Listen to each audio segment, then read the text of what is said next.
didn't believe the noises at first. Old buildings creak, pipes expand, neighbors move around at night. That's what I kept telling myself every time I woke up at 2:13 a.m., staring at the ceiling, listening to that slow, dragging sound in the hallway. But the sound wasn't like footsteps. It was too heavy, too wet, too rhythmic, like something pulling itself forward with effort. And it always stopped right outside my apartment door. The first time, I thought it was a drunk neighbor. The second time, maybe an animal. By the fifth night in a row, I realized something else. The hallway always stayed silent until 2 a.m. exactly. And then, it woke up. Night 6, the knock. That night, I sat on the couch, pretending to watch a movie while secretly staring at the bottom of the door. At 2:03 a.m., the light under the door dimmed. Something was blocking it. Then came the sound, a slow drag, then a pause. A drag, then a pause. My heart froze in my throat. And then a soft knock. Not a human knock. It was too slow. Like whatever, knock didn't understand how knocking worked. Like it was copying something it had only seen once. I held my breath. The doorknob twitched. Twice. Then it went silent. The shadow under the door slowly shifted away. I didn't sleep that night. Night 7, I finally look. I bought a cheap camera and pointed it right at the door.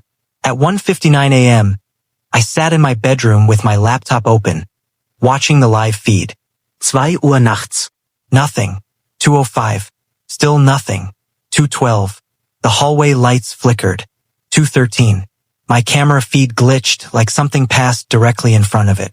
When the picture cleared, I saw a shape standing at my door. Not a person. Too tall. Shoulders wrong. His head tilted like it was listening. I watched it lean toward the camera.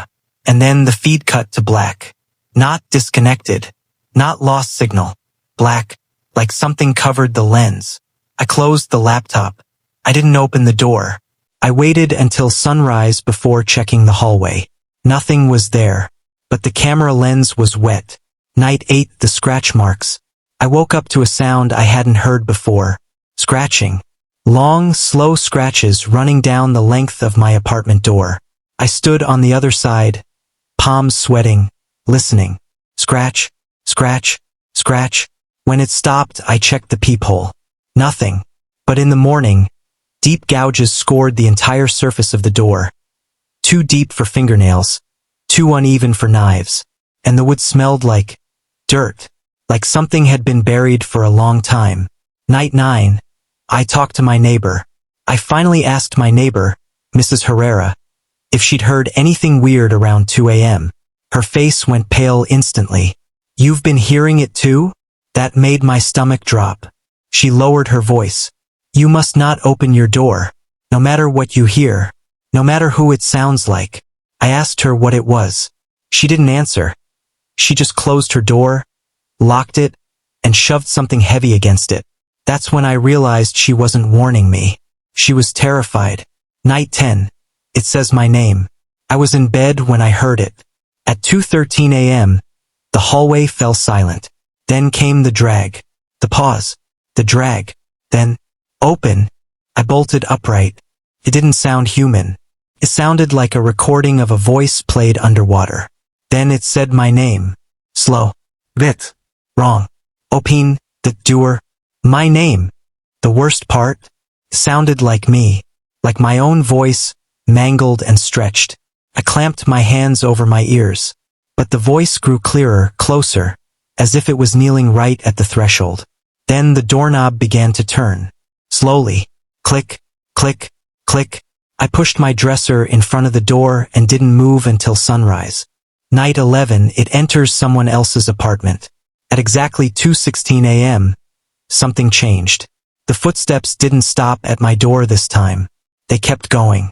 For the first time, I heard a door further down the hall open with a long, creaking groan. And then the screaming started. A man's voice. Raw. Terrified. It lasted for almost 2 minutes.